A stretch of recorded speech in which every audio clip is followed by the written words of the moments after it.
हाय, hello, नमस्कार मंडळी. स्वागत आहे तुमचं माझ्या यूट्यूब चॅनलमध्ये. तर घरामध्ये सहजच बसलेली होती आणि माझ्या डोक्यामध्ये एक खुरापती आली की चला ढोकळा बनवूयात.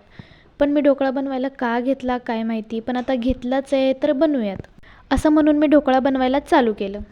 तर ना ढोकळा बनवण्यासाठी मी गरा आणि बेसन पीठ आहे ना याचं ढोकळा बनवणार आहे.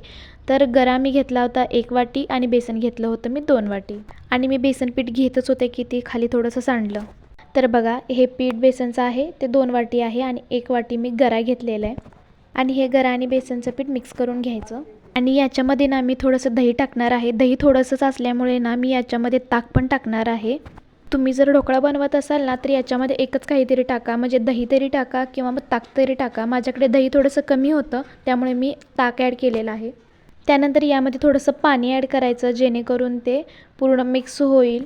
हे मिश्रण आपल्याला पातळ करायचं आहे त्यामुळे आपण याच्यामध्ये पाणी ॲड करणार आहे. त्यासोबत मी याच्यामध्ये हळद टाकली होती. हळदीसोबत थोडासा सोडा टाकला होता कारण आपलं पीठ ना थोडंसं फुगायला पाहिजे, त्याच्यासाठी मी सोडा पण टाकला होता. तर याला ना मिक्स करून घ्यायचं आणि याची कन्सिस्टन्सी ना अशी काही झाली पाहिजे. तर चला, हे थोडक्यात रेडी आहे. आता याच्यामध्ये ना मी मीठ टाकून घेते. तर चवीनुसार आपण मीठ टाकून घ्यायचं याच्यामध्ये. तर मी मीठ टाकलेलं आहे आणि ना माझ्याकडे थोडासा सोडा कमी होता त्याच्यामुळे मी ना इनोचे एक पॅकेट आणलं होतं तर ते मी थोडंसं टाकलेलं आहे त्याच्यामध्ये. तर या मिश्रणाला एकत्र करून ना किमान 10 मिनटं तरी ठेवून द्या, तर पीठ फुगेल. 10 मिनटं झाली होती. त्याच्यानंतर ना मी पातेलं पाण्यासहित ठेवलं होतं गॅसवरती. आणि ना ज्याच्यामध्ये ढोकळा टाकणार आहे ना त्या वस्तूला तेल लावून घ्यायचं जेणेकरून तो ढोकळा चिकटणार नाही.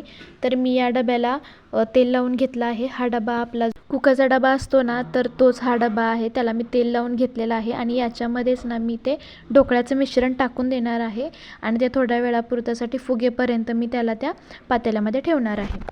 तर चला, हे मिश्रण मी ना आता त्या डब्यामध्ये काढून घेते आणि तो डबा ना मी पातेल्यामध्ये ठेवते. पीठ थोडंसं फुगलेलं पण आहे आणि पातेल्यातलं पाणी पण गरम झालेलं आहे. पाणी गरम झालेलं आहे तर तोपर्यंत पटकन आता डब्यामध्ये ते काढून घेतलेलं मिश्रण आहे ना ते पातेल्यामध्ये ठेवायचं.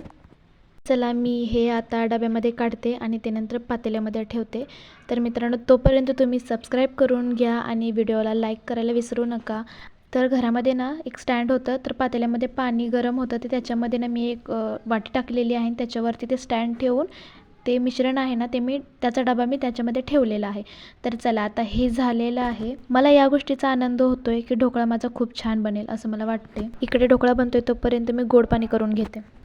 तर 20 मिनटामध्ये हा ढोकळा तयार झालेला आहे. आणि मी इथे ना एक चूक केली, ती म्हणजे मला ना या ढोकळा तयार झाल्यानंतर याच्यामध्येच गोड पाणी टाकायला पाहिजे होतं आणि फोडणी पण द्यायला पाहिजे होती आणि त्यानंतर मी काप करायला पाहिजे होते. त्याच्या आधीच मी काप करून घेतले. आणि माझ्याकडून अजून एक चूक झाली, ती म्हणजे ही की मी पीठ किमान 20 मिनटं तरी भिजवून ठेवायला पाहिजे होतं कारण याच्यामध्ये आहे गरा आणि गरा शिजायला वेळ लागतो. बेसन फक्त असतं ना तर हे लगेच झालं असतं, पण गरा असल्यामुळे ना हा जो ढोकळा आहे ना तो आतमधून शिजला नव्हता. बाहेरून खूप छान शिजला होता पण आतून शिजला नव्हता. असो, मी याच्यावरती ना असं गोड पाणी टाकून घेतलं होतं आणि हे गोड पाणी आणि फोडणी ना मी आधीच द्यायला पाहिजे होती, त्याचे काप करायच्या आधी.